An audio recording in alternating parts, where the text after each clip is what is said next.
Augustine is so wholly with me that if I wished to write a confession of my faith, I could do so with all fullness and satisfaction to myself out of his writings.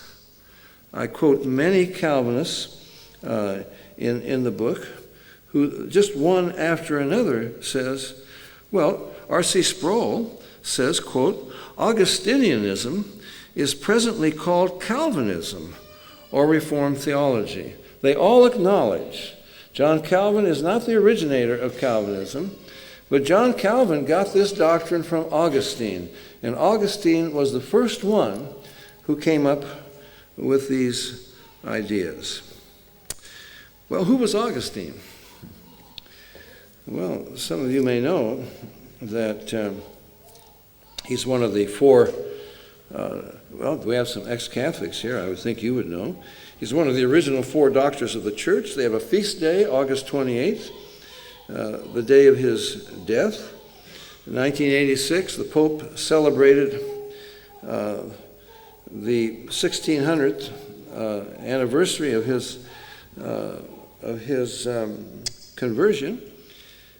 He quoted one of the things that Augustine said. Augustine said, quote, I should not believe the gospel unless moved to do so by the authority of the church. I've had a Catholic apologist quote that to me to confirm the authority of the Catholic Church. This is where our authority comes from. Sir Robert Anderson said, quote, the Roman Catholic Church, another one of your own here in Britain, the Roman Catholic Church was molded by Augustine into the form it has ever since maintained. Of all the errors that later centuries developed, scarcely one cannot be found in embryo in his writings. Among them you would have infant baptism for salvation, the necessity of baptism for salvation. Salvation is only in the church and its sacraments. Persecution of all who reject this teaching. The acceptance of the Apocrypha, allegorical interpretation of the Bible. You don't take the first few chapters of Genesis seriously. This is allegory, and they allegorize much else. It comes from Augustine. He rejected the millennium, the literal reign of Christ upon the earth. Actually, we're in the millennium now. You read that in his book, The City of God. Satan is locked up, in case you hadn't noticed that. And the church is in the process of taking over. You know, this sort of thing is the kingdom dominion teaching now among many charismatics that we're going to take over. This all comes from Augustine, but it is very Catholic. Historian Philip Schaff says, quote, he calls Augustine, quote, the first real Roman Catholic, the principal theological creator of the Latin Catholic system as distinct from evangelical Protestantism. Pardon me. Let me quote John Piper. I can find it quickly here. John Piper says, now this is shocking, and one of my chapters is titled, I guess I don't call it the shocking, the surprising Roman Catholic connection. Listen to Piper, and they all agree on this. The standard text on theology that Calvin and Luther drank from was Sentences by Peter Lombard. 9/10 of this book consists of quotations from Augustine. Luther was an Augustinian monk, and Calvin immersed himself in the writings of Augustine, as we can see from the increased use of Augustine's writings in each new edition of the Institutes. Paradoxically, one of the most esteemed fathers of the Roman Catholic Church gave us the Reformation. Ooh, isn't that amazing? The two best-known fathers of the Protestant Reformation, Calvin and Luther, were heavily under the influence of Augustine, the premier Roman Catholic. That's a little bit shocking, isn't it? Now that would explain to you why Reformed churches today still believe in infant baptism for salvation. That would include your own church here, Church of England, doesn't it? Isn't that what they teach? Now we got a problem. You will find this. This is what the Reformation left all across Europe. I talk to these people all the time. They were never saved. They got baptized. They got catechized. They got they were confirmed. And I've had them say to me, we went to our confirmation because you got a lot of gifts from your relatives. At least that's in Europe, in Germany, and so forth. And then they get married in the church, and they get buried in the church. Other than that, they never darken the door of the church. And it has turned many, many people against Christianity, so-called.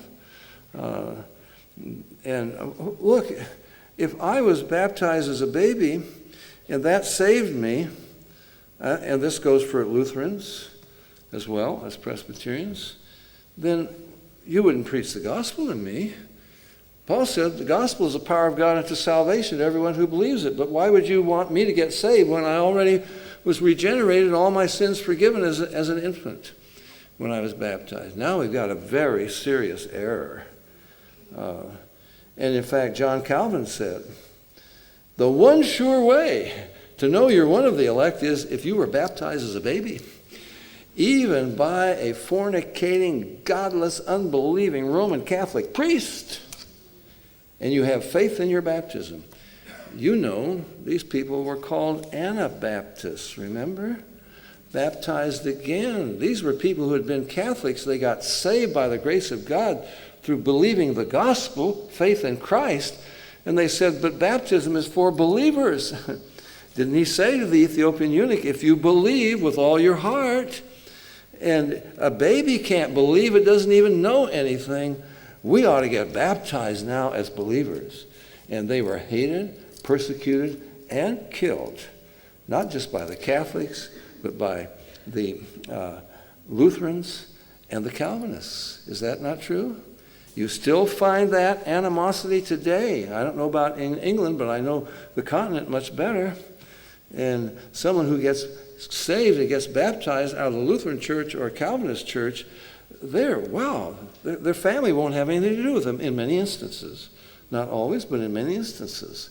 You have denied the efficacy of your infant baptism. And that's a very serious problem. So we have something rather astonishing. The Catholic connection to both Calvin and Luther, and what it has left in the so-called Reformed churches through the Reformation process. Now, Augustine was called the father of the Inquisition. He was a Constantinian. Remember Constantine, the Roman emperor? He gave freedom to the Christians. I mean, what's the point of persecuting the Christians? I mean, they don't get drunk. They don't carouse. They're honest. They're moral. They're hard workers. Why are you killing them? Maybe some of this will rub off on the rest of them. They're good citizens. And he was not a Christian.